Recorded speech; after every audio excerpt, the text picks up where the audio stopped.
How's it hanging, guys? Aaron from PhoneDog.com here, and there's still a lot of Android phones on the market. Now, HTC's released two interesting Android phones just in the past couple of weeks. The HTC Sensation came out a couple of weeks ago, and it was the flagship for around 12 days until the HTC EVO 3D came out and stole its thunder. Why did it steal its thunder, you ask? 1 GB of RAM as opposed to 768 megabytes of RAM and 3D capabilities. That said, the Sensation, in my opinion, is much prettier. So which one is the best? Well, you know what we do around here at PhoneDog when we're trying to figure out things like that? We do a dogfight. HTC EVO 3D, HTC Sensation 4G, very similar in a lot of respects. Both have dual-core 1.2 gigahertz processors. Both have 4.3-inch QHD displays, 8-megapixel camera over here, dual 5-megapixel cameras over here for that 3D capability, front-facing cameras, and they're both running Android 2.3 with HTC Sense version 3.0. So up to date on the software front.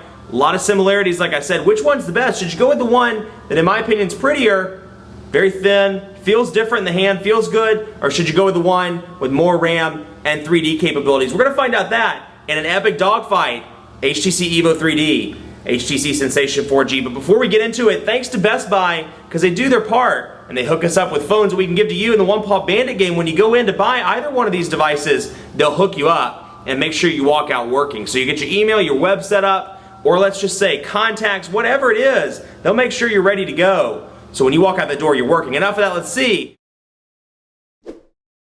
So in part 2 of this video, I'm doing something new, and I've been doing this in a lot of dogfights and a lot of reviews in the past, but it's something where I reach out on Twitter and ask you what you'd like to see out of both of these devices. So I reached out earlier and I got a lot of responses, so I'm going to go through some of these and hopefully answer as many as I can in the time frame of the second part of this video. So the first question was, I want to see the camera, less time playing with menus, more time with look and feel and core differences. Well, the menus are very important, so we've obviously covered those, but we will cover the cameras shortly. I received that question a couple of times. And then of course we've covered some of the look and some of the feel. So let's go down through here.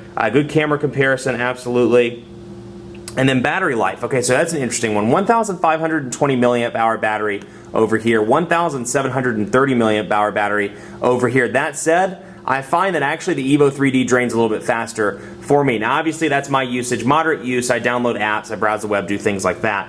But for me, the EVO 3D drains a little bit faster, ironically. I don't know if that's because this one's CDMA, this one's GSM. I don't really use 3D, so it's not like I'm using 3D over here and draining the battery. I've used it a couple of times to test it, and that's about it. But I found that the battery life to me on the Sensation is slightly better. Now one thing I want to show you, somebody asked if you can remove the SD cards without taking out the battery. On the Sensation, you can. Now this is an interesting, let me show you this actually while it's pulled out. You can see that it pulls off the speaker as well. It's kind of this, you know, when you remove it, it's a little bit of the housing of the phone, and then this is the back part of the phone as well. So pretty unique design here, and you can see the contacts for the antenna. So while this battery, while it's pulled away, you'll see that this will go to no service until I put the battery cover back on. So the battery cover is required for service. See, it just kicked it into no service. So required for service with this device. Here's the SIM card, and then of course your 8 gigabyte micro SD card, which comes pre-installed with it, can be removed without removing the battery. Now you do have to remove the door, but I just found this interesting, this design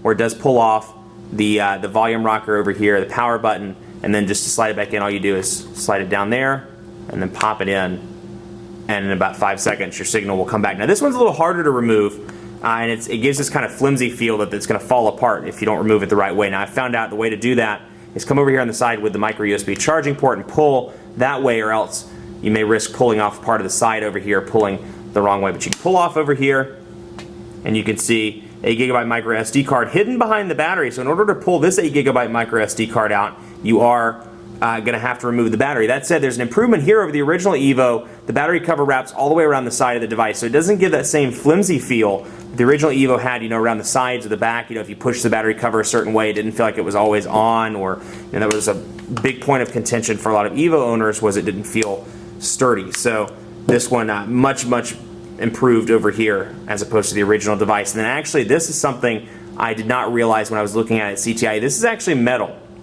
The fret housing is metal. It's just a little bit different. It has a different feel to it, but you can tell once you have it in your hands. So both of these are great build quality, you know, for Android smartphones. That said, this one to me is more attractive. But again, you know, it's functionality over looks, and to me this one runs a little bit faster. Let's take a look at the camera, since somebody did ask about that. 5 megapixel cameras over here, single 8 megapixel camera over here, and we'll just do some unofficial testing. We'll load these up and make sure they're on their highest resolution. I get a lot of editing options on both of these devices, as you can see here. Self-timer, image adjustments, white balance, ISO, and more. So the resolution's on 8 megapixels here, and let's see, and then it's on 5 megapixels over here. And let's just pull up, let's see, we'll do the Veer 4G. And we'll zoom in on the keyboard. Now, one thing I love about this, the physical, the hardware keyboard, or the hardware button rather, I can't talk today, the hardware button, which allows you a half press to zoom in, full press to take the picture. So we'll zoom out just a little bit. And you can see that's a good picture. For a 5 megapixel camera, that's quite the picture. Very, very clear, keys are easy to read, and you can see just the curves, very easy to make out. Now you look at something like this, does not have the physical button, but let's get it zoomed in. And we'll snap that picture. Now obviously the flash was on, that's not a fair comparison, so let's do it again. And let's turn the flash off. And then we'll make it a fair test here. And then so you can see very legible, very easy to read. And then of course the same thing. I think the camera test goes to the Sensation. The camera pictures are a little bit clearer here, both on the phone and when you do export those to email or upload those to Twitter or Facebook or whatever. I do think the image quality is a little bit better. Now that said, both of these shoot video. This one shoots it in 720p. There was an original report that said it shot it in 1080. That was an incorrect statement in Sprint's press release. It does not shoot in 1080 right now. It shoots in 720 only. So something to keep in mind over there. Now this one shoots it in 1080p. So let's see here. We'll go over here and we'll go to the camcorder, for example. And we'll click here. And we'll go up to full HD, 1080p. And then you have the option to shoot in 720 as well. But then when you go over here, we'll go into, let's see, camcorder, and then we'll go over to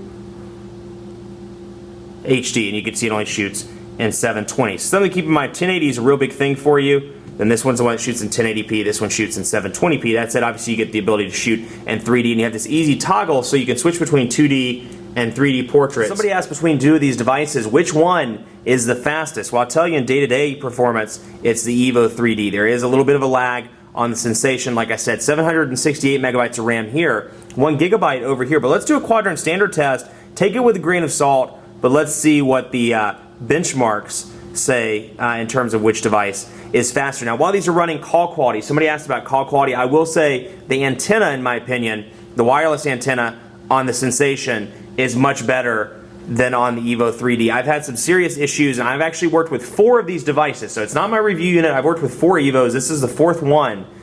2 from Sprint PR, 2 out of my personal collection. 1 was an exchange.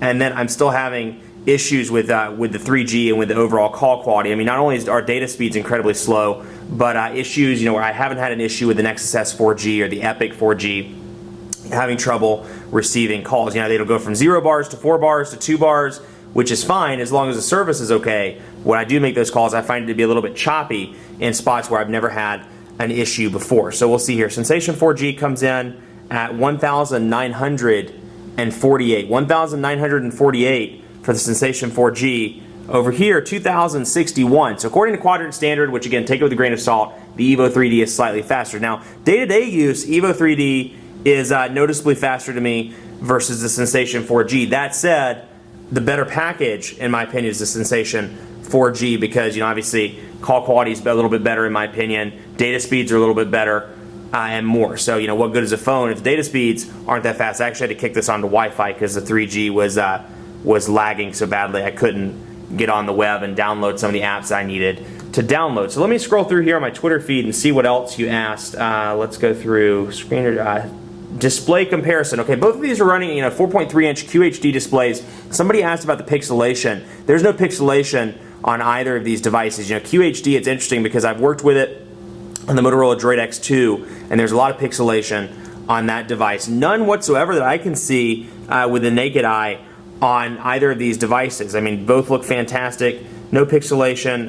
Everything looks clear and looks good. So I've been very pleased with both of these displays. No problems whatsoever with either of those. So let's see here. Speed test. And I'm actually going to kick off Wi-Fi just so you can get an idea of the differences here between 3G and 4G. So hopefully some other people have had better experiences with Sprint's 3G. Unfortunately, I reached out to Twitter and asked you a couple days ago how your experiences were, and unfortunately I got a lot of speed test screenshots that looked exactly the same as mine. So it seems to be an issue that's going on around the US, not just in my metro area. So let's see here, loading up right now. You can see doing pretty decent over here. Not it seems like this one's slowing down a little bit. 0.89 megabits per second. And over here, let's see here. When you look at the ping, 82 milliseconds versus 790 over here. So 1.56 megabits per second over here. It's running a little faster than it usually is. We're looking at about 0.3 megabits per second. Usually I'm ranging between 0.05 and 0.15, let's say. But a little faster over there, 1.56, and then on the upload, 1.80. So again, you know, maybe in your area you're in a pocket where it happens to be good, but unfortunately I've seen this from too many Twitter users to ignore it. There is an issue going on. So, and then for my sign off, keyboard test, type the Quick Brown Fox is awesome sauce. Somebody wants me to type the Quick Brown Fox is awesome sauce. So while that speed test is still running, I'm going to type that. The Quick Brown Fox is awesome sauce. So special shout out to Joseph Tech P that wanted to know that, or wanted me to do that. The Quick Brown Fox. The Quick Bronx. I'm gonna leave that. Quick Bronx Fox is awesome sauce. Special shout out to the Bronx. The Quick Bronx Fox is awesome sauce. So the Dogfight, you know, winner has to be declared. I'm giving it to the HTC Sensation 4G because even though you have cool things, and I can't really show you this on camera because 3D doesn't come through, but you can see. Let me get that out of the way, and we'll bring over the Veer, for example.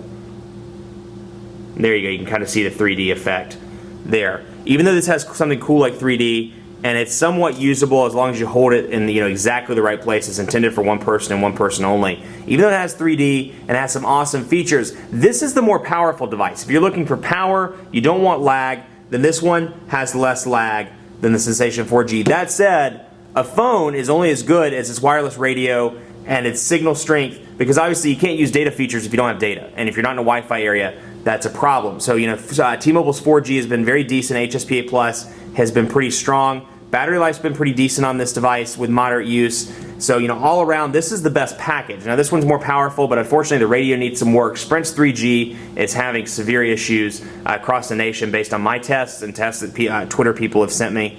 And then unfortunately 4G, a little bit faster, but still slower than T-Mobile's HSPA Plus in this area. So the Sensation 4G is the winner. EVO 3D is still a great device, and if you're looking for raw power, this is the one to go with, and you want that 3D capability, this is the one to go with. But in terms of Dogfight, Sensation 4G takes the cake. Much more coverage to come on PhoneDog.com on both of these devices. Dogfights to come with both, so keep it locked on the site. Be sure to like us on Facebook at Facebook.com/PhoneDog. We're always giving away stuff. We're getting ready to start up another contest, so be sure to like us. Facebook.com/PhoneDog. As always, follow me on Twitter. Let me know. Give me a heap and helping of insults. You think I'm crazy? You think the EVO 3D should have won? You think the Sensation 4G is great? Let me know. PhoneDog_Aaron, and on Facebook at Facebook.com/PhoneDogAB. Thanks so much for watching. Keep it locked on the site for more coverage of both of these bad boys. We'll see you next time.